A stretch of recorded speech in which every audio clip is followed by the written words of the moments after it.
Setiap sekolah punya cerita yang tidak diajarkan di dalam kelas. Cerita yang beredar dari mulut ke mulut di kantin, di koridor, di toilet yang lampunya sering mati sendiri. Cerita yang selalu dibantah guru dan selalu dipercaya murid. Tapi ada satu jenis cerita yang berbeda. Cerita yang tidak beredar kemana-mana karena orang-orang yang mengetahuinya tidak pernah sempat menceritakannya kepada siapapun. Ini adalah salah satunya. Kisah tentang sebuah sekolah tua. Sebuah perjanjian yang telah berjalan jauh lebih lama dari usia gedungnya. Dan seorang siswa baru yang datang di waktu yang salah ke tempat yang salah tanpa mengetahui bahwa namanya sudah lebih dulu menunggunya di sana sebelum ia sendiri tiba. Matikan lampumu jika ingin atau biarkan menyala, tidak akan banyak membantu. Selamat menyimak. Tidak ada yang aneh. Begitu pikir Divan saat pertama kali melangkah masuk ke SMA Nusantara Jaya. Gedung tua itu berdiri megah di ujung jalan sempit, dikelilingi pohon beringin yang akarnya menjalar kemana-mana seperti urat tangan raksasa. Divan adalah siswa pindahan dari kota lain. Tidak ada yang menyambutnya. Tidak ada yang menolehkan kepala ketika ia berjalan menyusuri koridor panjang menuju ruang kelas. Kelas 11-2. Ruangan itu terletak di ujung gedung sayap timur, jauh dari ruang guru, jauh dari kantin, jauh dari keramaian. Ketika Divan membuka pintu, 30 pasang mata menatapnya serentak. Namun tidak ada satupun yang tersenyum. Semua terasa biasa. Pelajaran pertama berlalu.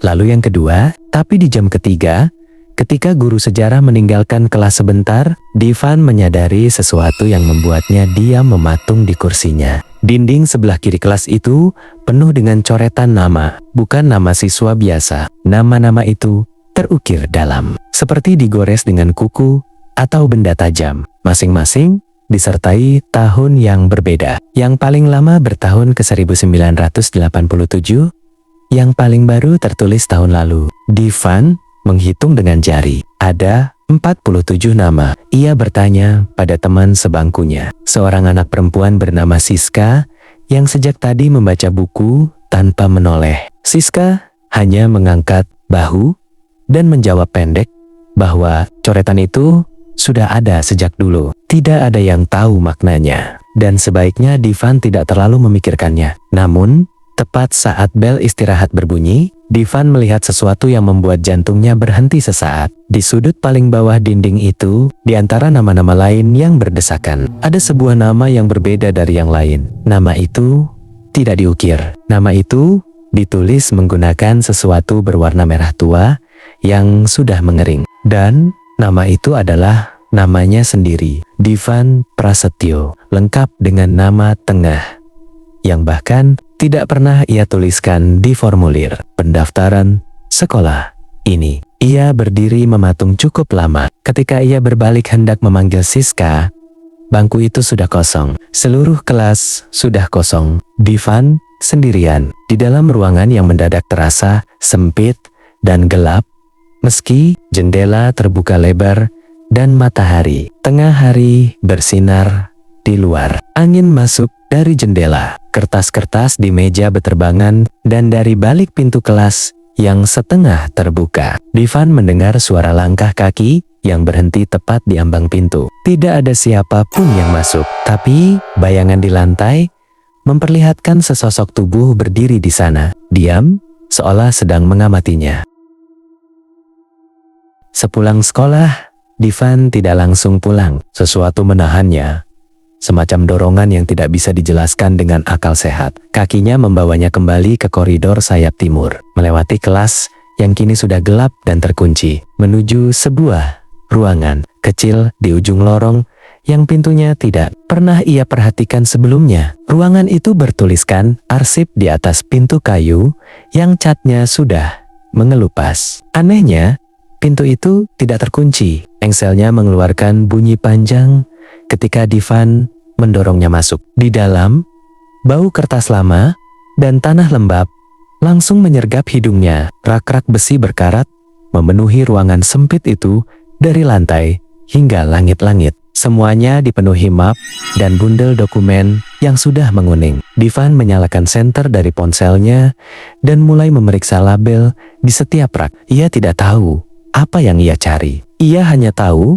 bahwa namanya ada di dinding itu dan seseorang pasti mengetahui sesuatu. Di rak paling pojok, sebuah map tebal terjatuh seolah didorong dari dalam rak. Divan memungutnya. Sampulnya bertuliskan Daftar Siswa Bermasalah 1987 sampai sekarang dengan tinta yang sudah pudar. Di dalamnya terdapat lembar-lembar formulir, foto hitam putih, dan catatan tangan yang tidak beraturan. Ia membalik halaman demi halaman. 46 nama tertulis di sana, masing-masing disertai keterangan singkat yang membuat bulu kuduk Divan berdiri satu persatu. Bukan keterangan tentang pelanggaran atau hukuman, melainkan keterangan tentang cara mereka menghilang. Beberapa dinyatakan kabur dari sekolah tanpa jejak. Beberapa ditemukan pingsan di dalam kelas dengan kondisi yang tidak bisa dijelaskan secara medis. 2 orang ditemukan di dalam ruang bawah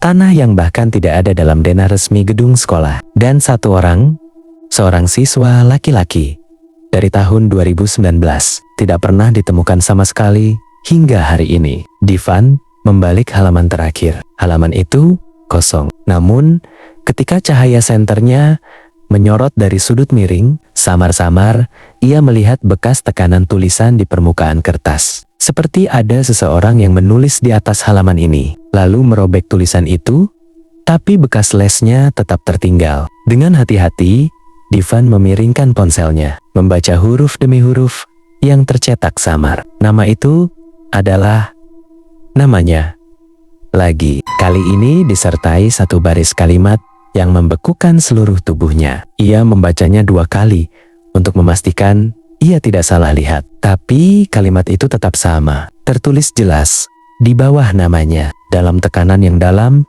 dan tegas, seperti ditulis oleh tangan yang sangat yakin. Kalimat itu berbunyi, "Dia sudah tiba." Divan tidak tidur malam itu. Ia berbaring di kasurnya dengan mata terbuka, menatap langit-langit kamarnya yang retak di satu sudut. Pikirannya terus berputar pada kalimat yang ia baca di lembar terakhir map itu. Dia sudah tiba. Kalimat itu bukan ditulis untuknya. Kalimat itu ditulis tentang dia. Keesokan paginya, Divan tiba di sekolah lebih awal dari siapapun. Gerbang belum dibuka sepenuhnya ketika ia sudah berdiri di depannya. Pak Wardoyo, penjaga sekolah yang rambutnya sudah separuh putih, membukakan pintu tanpa banyak bertanya. Wajah tua itu menatap Divan sebentar dengan ekspresi yang sulit dibaca, lalu berbalik pergi seolah tidak ingin berlama-lama berdekatan dengannya. Divan langsung menuju ruang arsip. Namun, pintu itu kini terkunci rapat. Lebih dari itu, ketika ia memperhatikan lebih seksama, gembok yang terpasang di pintu itu terlihat baru dan mengkilat. Sangat kontras dengan pintu tua di sekitarnya. Seseorang telah menguncinya semalam setelah Divan pergi. Ia mundur beberapa langkah dan memperhatikan lorong itu secara keseluruhan. Baru saat itulah ia menyadari sesuatu yang kemarin luput dari perhatiannya. Di sebelah ruang arsip, hanya terpisah oleh dinding setengah meter. Seharusnya ada ruangan lain. Divan menghitung jarak dari luar, mengukurnya dengan langkah kaki. Ruang arsip tidak selebar yang terlihat dari dalam. Ada ruang yang hilang di antaranya, tersembunyi di balik dinding. Ia menekan telapak tangannya ke dinding itu. Dingin yang terasa bukan dingin biasa, seperti menyentuh permukaan sesuatu yang telah lama tidak mendapat cahaya matahari. Dan di balik dinding itu, sangat pelan dan sangat jauh, Divan merasakan getaran, bukan suara, hanya getaran. Seperti sesuatu yang bernafas dalam jangka waktu yang sangat lambat. Di kelas, Divan mencoba berkonsentrasi, tapi matanya terus beralih ke jendela yang menghadap halaman samping sekolah. Di sana berdiri pohon beringin paling tua, yang batangnya hampir selebar 2 pelukan orang dewasa. Setiap kali angin bergerak, dedaunannya melambai ke arah yang sama, selalu ke arah sayap timur gedung, selalu ke arah lorong itu. Saat jam pelajaran ketiga, Divan meminta izin ke toilet, tapi kakinya membawanya kembali ke lorong sayap timur. Kali ini ia membawa penggaris logam dari tasnya. Ia mengetuk dinding yang mencurigakan itu pelan, berpindah dari satu titik ke titik lain, mendengarkan perbedaan bunyinya. Di titik ketiga, dari kiri, suara ketukannya berubah, berongga. Divan menekan lebih keras. Dinding itu bergerak sedikit ke dalam, hanya beberapa milimeter, tapi cukup untuk memperlihatkan celah tipis di sepanjang tepinya. Celah itu memanjang dari lantai hingga hampir setinggi bahunya, membentuk garis 4 persegi yang sempurna. Sebuah pintu yang dicat dan diplester hingga menyatu dengan dinding. Dan dari balik pintu yang tidak seharusnya ada itu, Divan mencium bau yang membuatnya mundur 2 langkah. Bau tanah basah, lilin padam, dan sesuatu lain yang tidak bisa ia namakan, tapi langsung membuat perutnya mual. Di lantai, tepat di depan celah itu, ada jejak kaki kecil dalam debu, menghadap keluar, seperti seseorang baru saja keluar dari dalam sana.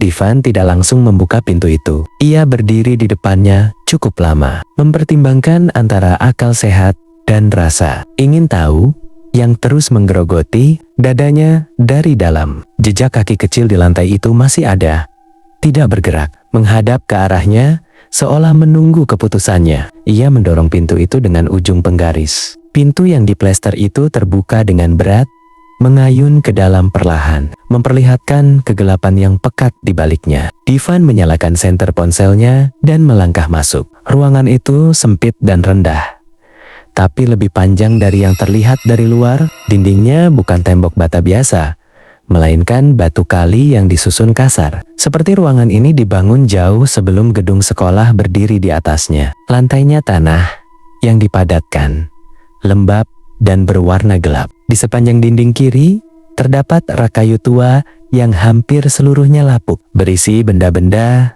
yang membuat Divan mengerutkan dahi. Boneka kain tanpa kepala, sepatu anak kecil yang sudah mengeras, beberapa kaleng berkarat yang isinya telah mengering menjadi gumpalan hitam, dan foto-foto lama yang ditempel langsung ke dinding batu menggunakan sesuatu berwarna gelap yang sudah lama mengering. Divan mendekatkan senternya ke foto-foto itu. Semuanya adalah foto siswa berseragam putih abu-abu, berdiri sendiri-sendiri di tempat yang sama, di depan pohon beringin besar di halaman samping sekolah. Ekspresi di setiap wajah itu sama rata, bukan senyum, bukan ketakutan, melainkan kekosongan. Seperti orang yang sedang berdiri dalam tidur. Di bagian bawah setiap foto ada nama yang ditulis tangan. Divan mengenali beberapa nama itu sebagai nama yang juga terukir di dinding kelasnya. 46 nama, 46 foto. Lalu di ujung ruangan, berdiri sendiri di dinding paling belakang, ada satu foto lagi yang berbeda dari yang lain. Foto itu lebih baru. Kertasnya belum menguning, warnanya masih cukup jelas, meski cahaya senter membuatnya tampak pucat. Divan membekukan langkahnya saat melihat foto itu lebih dekat. Foto itu adalah fotonya sendiri, diambil dari jarak yang tidak terlalu jauh. Cukup jelas untuk memperlihatkan seragam yang ia kenakan hari ini, tas yang ia sandang, dan ekspresi wajahnya yang tidak ia sadari pernah direkam oleh siapapun. Latar belakangnya adalah gerbang sekolah. Foto itu diambil pagi tadi, saat ia baru tiba. Di bawah foto itu, nama Divan Prasetyo tertulis rapi, dan di bawah namanya hanya ada satu angka yang ditulis lebih besar dari tulisan lainnya. Angka 47. Divan menyadari maknanya seketika. 46 siswa sebelumnya, dan ia adalah yang ke-47. Ia berbalik, hendak keluar. Tapi pintu yang tadi terbuka itu kini tertutup rapat, dan ketika Divan mendorongnya dengan sekuat tenaga, pintu itu tidak bergerak sama sekali. Seperti ada sesuatu yang menahan dari sisi lain. Di kegelapan ruangan sempit itu, senter ponselnya berkedip 1 kali, 2 kali, lalu padam. Gelap itu bukan gelap biasa. Divan merasakannya segera setelah senter ponselnya padam. Kegelapan di dalam ruangan sempit itu terasa padat, seperti sesuatu yang memiliki bobot dan tekanan. Seperti ia berdiri di dalam air yang tidak bisa dilihat, tapi bisa dirasakan menekan dari segala penjuru. Divan mengetuk pintu dengan kepalan tangannya berkali-kali. Tidak ada respons dari luar. Ia mencoba menyalakan ponselnya kembali, tapi layar tidak bereaksi sama sekali. Bukan kehabisan baterai, karena tadi masih tersisa lebih dari separuh. Sesuatu di dalam ruangan ini mematikan daya ponselnya secara paksa. Ia mengatur napasnya dan mencoba berpikir jernih. Ruangan ini punya udara yang masuk dari suatu tempat. Artinya, ada celah atau lubang ventilasi. Dengan tangan meraba dinding batu di sekelilingnya, Divan bergerak perlahan menyusuri tepi ruangan, menjauh dari pintu yang terkunci, melangkah ke arah dalam. Tangannya menyentuh rak kayu lapuk, lalu dinding batu, lalu sudut ruangan, lalu sesuatu yang sama sekali berbeda. Bukan dinding, bukan kayu. Teksturnya halus dan dingin, seperti kain yang sudah lama tergantung di tempat tanpa cahaya. Divan menarik tangannya dengan cepat. Ia menunggu beberapa detik, menahan napas, mendengarkan, dan sesuatu di dalam kegelapan itu bergerak. Bukan gerakan besar, hanya pergeseran kecil, seperti berat yang berpindah dari satu kaki ke kaki lain. Suara gesekan kain di atas lantai tanah, lalu berhenti. Divan menempelkan punggungnya ke dinding pintu dan tidak bergerak. Pikirannya berlari ke segala arah. Ia mencoba menghitung jarak antara dirinya dan sesuatu yang ada di ujung ruangan itu. 4 langkah, mungkin 5, cukup dekat. Lama-lama mata Divan mulai menyesuaikan diri dengan kegelapan. Atau mungkin ada cahaya yang sangat redup masuk dari suatu celah di atas. Terlalu tipis untuk disadari sebelumnya. Perlahan, seperti foto yang sedang dicuci di kamar gelap. Bentuk-bentuk di dalam ruangan itu mulai terbentuk. Rak kayu, dinding batu, lantai, tanah. Dan di sudut paling jauh, duduk dengan lutut dirapatkan ke dada, sesosok anak kecil yang mengenakan seragam putih abu-abu yang sudah sangat kotor. Kepala anak itu tertunduk sehingga wajahnya tidak terlihat. Rambutnya panjang dan agak kokoken menutupi seluruh bagian depan kepalanya. Tubuhnya sangat diam. Tapi Divan tahu sosok itu sadar akan kehadirannya karena perlahan, sangat perlahan, kepala itu mulai terangkat. Divan menekan sekuat mungkin ke arah pintu di belakangnya. Dan kali ini, entah karena apa, pintu itu terbuka. Ia jatuh ke belakang ke lantai lorong yang terang. Pintu ruangan itu menutup kembali dengan sendirinya. Sebelum, Divan sempat melihat wajah sosok yang ada di dalam. Lorong itu kosong. Jam di dinding menunjukkan pelajaran keempat sudah berlangsung 20 menit. Divan telah berada di dalam ruangan gelap itu hampir 1 jam. Padahal rasanya hanya beberapa menit. Ia berdiri dengan kaki gemetar dan berjalan menjauhi lorong itu secepat yang ia bisa tanpa berlari. Di punggung kanannya, tepat di tempat yang tadi ia tempelkan ke pintu, terasa hangat yang tidak wajar, seperti bekas telapak tangan yang menempel terlalu lama. Divan tidak berani menoleh ke belakang sampai ia tiba di ujung lorong. Divan memutuskan untuk mencari tahu siapa Pak Wardoyo sebenarnya. Penjaga tua itu adalah satu-satunya orang yang terlihat mengetahui sesuatu tanpa perlu berbicara. Cara pandangnya saat melihat Divan pagi tadi bukan pandangan orang asing melihat siswa baru, melainkan pandangan seseorang yang sudah menunggu kedatangan orang tertentu sejak lama. Pos jaga Pak Wardoyo terletak di dekat gerbang utama, sebuah bilik kecil berdinding papan dengan jendela kaca yang menghadap ke halaman. Divan tiba di sana saat jam makan siang, ketika sebagian besar siswa memenuhi kantin. Pos itu kosong, tapi pintunya tidak terkunci. Di dalam pos yang sempit itu, Divan menemukan sesuatu yang tidak ia sangka. Di balik meja kayu tua yang penuh goresan, menempel di dinding, tepat di balik kursi Pak Wardoyo, terdapat selembar kertas besar yang dilaminasi. Kertas itu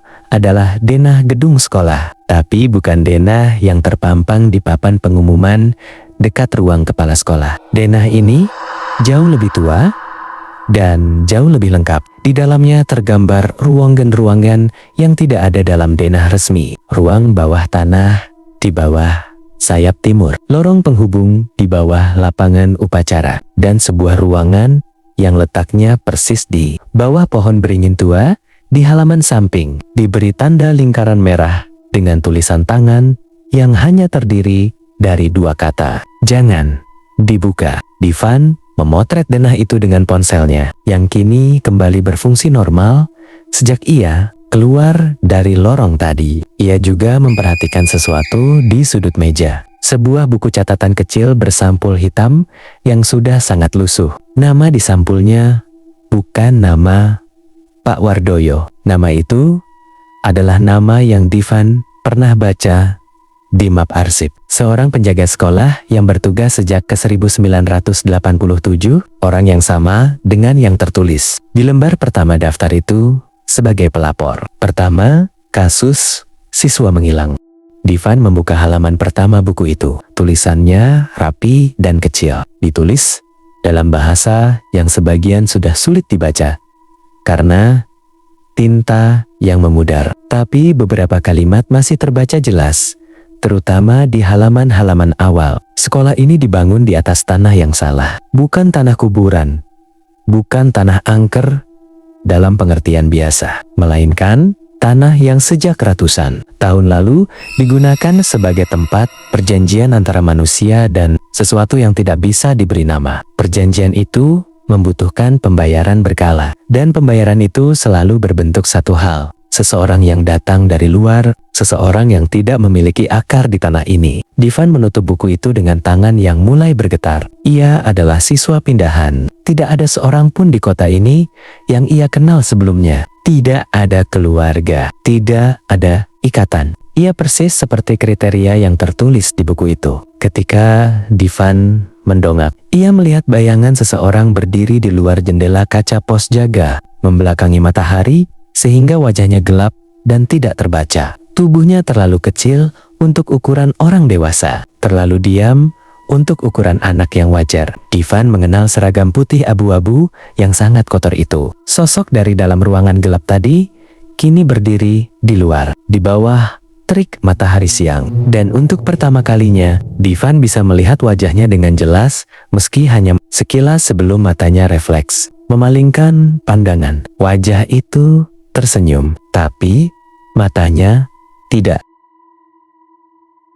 Divan tidak kembali ke kelas setelah jam makan siang. Ia duduk di tangga belakang gedung sekolah, memandangi halaman samping yang kini terasa berbeda dari hari pertama ia melihatnya. Pohon beringin itu berdiri di sana seperti biasa, tapi Divan tidak bisa lagi melihatnya sebagai pohon biasa. Ia tahu sekarang apa yang ada di bawahnya. Sore itu, Divan pulang dengan satu keputusan bulat di kepalanya. Ia akan meninggalkan kota ini malam ini juga, mengemas barang secukupnya, menghubungi ibunya yang bekerja di luar pulau, dan pergi tanpa memberitahu siapapun. Keputusan itu terasa sederhana dan masuk akal hingga ia membuka pintu kamar kosnya.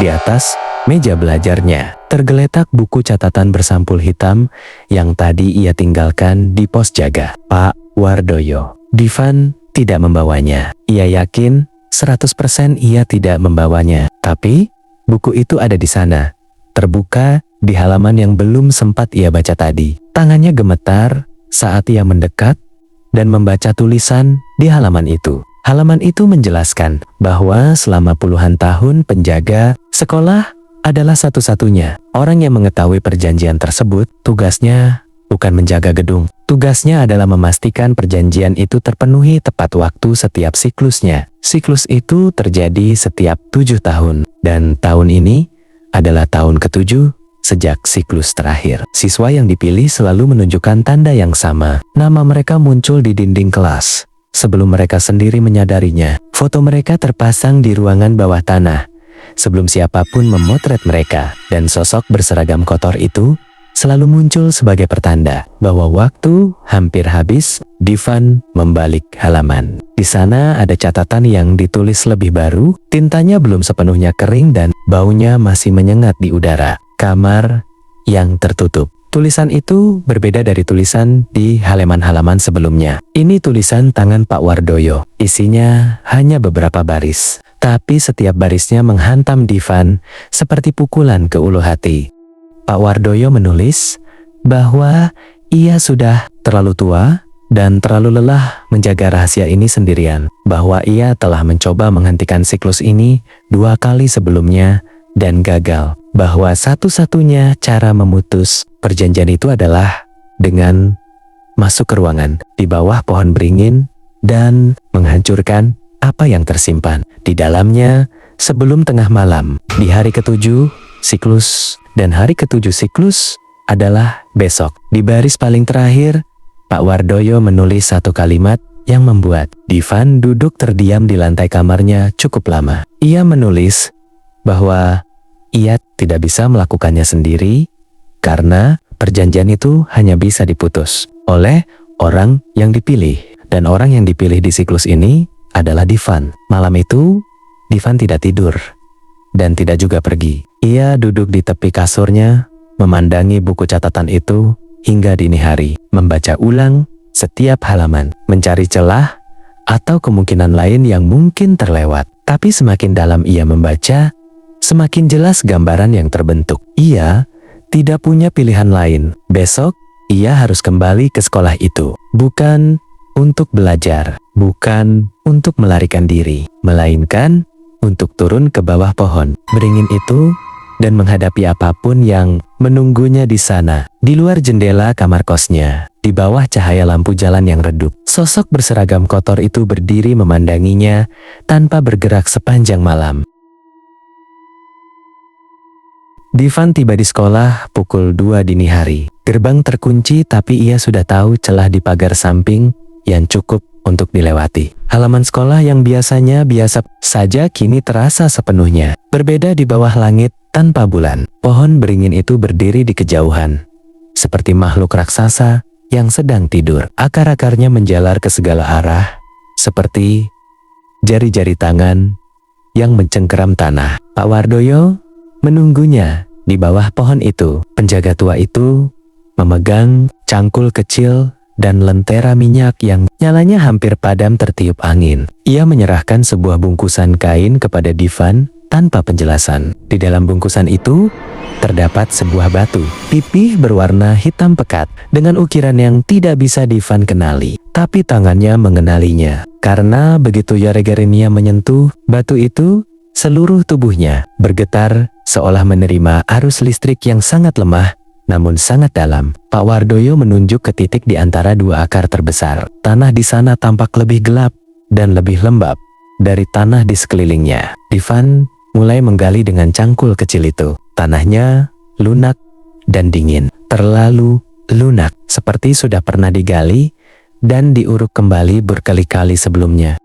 Pada kedalaman sekitar 1 meter, cangkul Divan menyentuh sesuatu yang keras. Bukan batu, bukan akar. Permukaannya rata dan halus. Divan menyingkirkan sisa tanah dengan tangannya dan menemukan sebuah kotak kayu tua yang terkunci dengan rantai hitam yang sudah berkarat. Di permukaannya terukir 46 tanda, masing-masing berbeda. Tapi Divan tahu, tanpa perlu diberitahu, bahwa setiap tanda mewakili satu nama dari daftar yang pernah ia baca. Dan di tengah kotak itu, belum terukir tapi sudah tersedia ruangnya. Ada satu tanda yang masih kosong menunggu untuk diisi. Miliknya. Divan menggenggam batu hitam itu erat-erat. Pak Wardoyo dari atas lubang menggelengkan kepalanya pelan, memberi isyarat bahwa batu itu bukan untuk membuka kotak, melainkan untuk menghancurkannya. Divan mengangkat batu itu setinggi yang ia bisa dan membantingnya ke permukaan kotak dengan seluruh tenaga yang tersisa di tubuhnya, yang sudah kelelahan dan kedinginan. Tidak terjadi apa-apa pada pukulan pertama, tidak juga pada pukulan kedua. Tapi di pukulan ketiga, sesuatu pecah.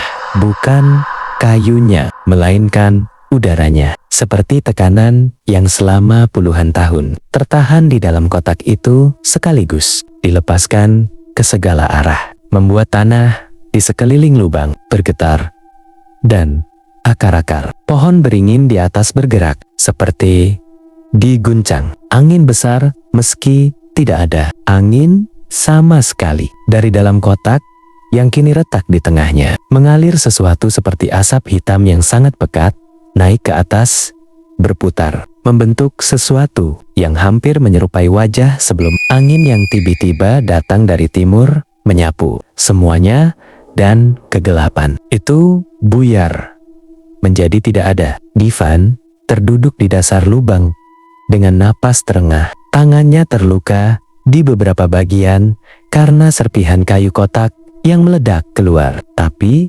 ia sadar, ia masih di sini. Di atas, Pak Wardoyo berjongkok di tepi lubang, dan untuk pertama kalinya sejak Divan mengenalnya, wajah tua itu terlihat lega. Beban puluhan tahun luruh dari raut mukanya dalam satu malam. Divan mendongak ke atas. Pohon beringin itu masih berdiri, tapi akar-akarnya yang tadi menjalar ke segala arah kini seperti mengendur kembali ke tanah, seperti tangan yang akhirnya melepaskan sesuatu yang sudah terlalu lama digenggam. Dan sosok berseragam kotor yang selama berhari-hari mengikuti Divan kemanapun, yang berdiri di luar jendela sepanjang malam, yang duduk di sudut ruangan gelap itu. Untuk pertama kalinya, tidak ada dimanapun 47 nama, tapi malam ini tidak ada yang ditambahkan. 3 minggu setelah malam di bawah pohon beringin itu, Divan masih bersekolah di SMA Nusantara Jaya, bukan karena ia tidak punya pilihan lain, melainkan karena sesuatu telah berubah di dalam dirinya, sesuatu yang membuatnya merasa bahwa meninggalkan tempat ini sekarang sama saja dengan meninggalkan pekerjaan yang belum selesai. Perubahan pertama yang ia sadari adalah dinding kelas 11-2. Nama-nama yang terukir dalam di permukaan tembok itu masih ada, tidak hilang, tidak terhapus. Tapi di bawah setiap nama, kini muncul sesuatu yang sebelumnya tidak ada, semacam goresan tipis, seperti tanda silang yang sangat kecil. Seolah setiap nama itu kini sudah ditandai sebagai selesai, sebagai lunas, sebagai bebas. Perubahan kedua adalah Pak Wardoyo. Penjaga tua itu masih datang setiap pagi, masih membuka gerbang, masih menyapu halaman. Tapi cara berjalannya berbeda. Bahunya tidak lagi membungkuk seperti menanggung beban yang tidak terlihat. Dan untuk pertama kalinya sejak Divan mengenalnya, Pak Wardoyo mengangguk kepadanya saat mereka berpapasan di dekat gerbang. Bukan anggukan basa-basi, melainkan anggukan seseorang yang berbagi rahasia yang terlalu berat untuk dijadikan percakapan biasa. Perubahan ketiga adalah yang paling sulit Divan terima. Siska, teman sebangkunya yang selama ini selalu membelakanginya dan menjawab setiap pertanyaan dengan setengah hati, kini duduk menghadap ke depan seperti siswa lain. Ekspresi kosong yang selama ini menempel di wajahnya sudah tidak ada. Ia terlihat seperti seseorang yang baru saja terbangun dari tidur yang sangat panjang dan belum sepenuhnya memahami berapa lama ia telah tidak sadar. Divan tidak pernah bertanya apa yang Siska ingat atau tidak ingat. Ada hal-hal yang lebih baik dibiarkan mengendap. Ruangan tersembunyi di balik dinding. Lorong sayap timur kini terkunci dari luar menggunakan gembok baru yang Pak Wardoyo pasang sendiri. Foto-foto di dalamnya masih ada. Divan tidak punya keberanian untuk masuk dan menurunkannya satu persatu. Tapi setidaknya tidak ada foto baru yang ditambahkan. Dan kotak kayu yang pecah di bawah pohon beringin itu sudah dikubur kembali oleh Pak Wardoyo menggunakan tanah yang dicampur dengan sesuatu yang tidak Pak Wardoyo jelaskan.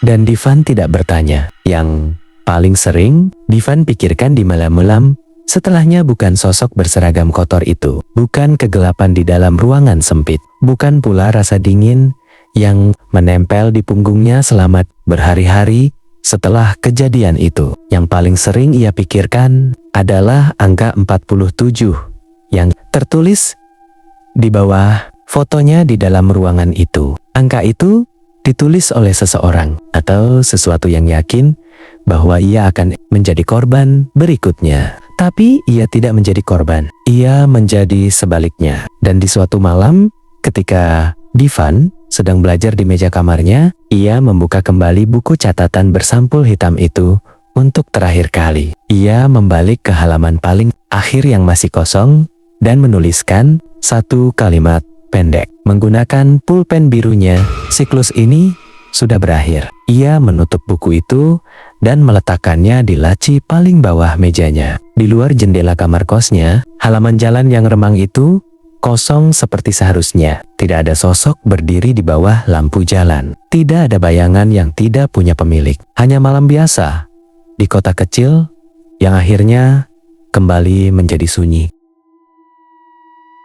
Terima kasih sudah menemani perjalanan Divan dari awal hingga akhir. Cerita ini lahir dari pertanyaan sederhana yang mungkin pernah terlintas di benak siapapun saat duduk di bangku sekolah dan memandang sudut ruangan yang terlalu gelap, atau koridor yang terlalu sepi, atau pohon tua di halaman yang akar-akarnya seperti menyimpan sesuatu di bawahnya. Sekolah adalah tempat kita tumbuh, tapi di balik dinding-dindingnya yang sudah berdiri puluhan tahun, siapa yang tahu cerita apa saja yang pernah terjadi dan tidak pernah diceritakan kepada siapapun. Jika kamu menikmati cerita ini, bagikan kepada teman-temanmu, terutama yang suka duduk di bangku paling belakang dan terlalu sering memandang keluar jendela saat pelajaran berlangsung. Mereka pasti mengerti. Sampai jumpa di cerita berikutnya.